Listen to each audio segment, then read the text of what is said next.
This video walks you through how to change page size in Google Docs.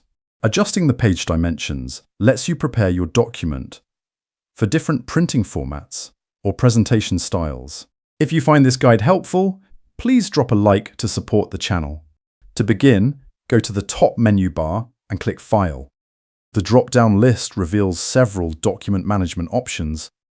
Select Page Setup from near the bottom of the list. A window appears containing layout settings for your document. Click the Paper Size drop-down menu, which currently shows the default portrait dimensions.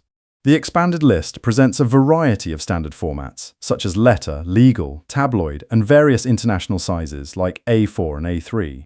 Pick any other dimensions that suit your project. Click the OK button to apply the new page size to your document. The modal closes, and your workspace automatically updates to display the larger layout. You've successfully adjusted your document layout to a new paper format.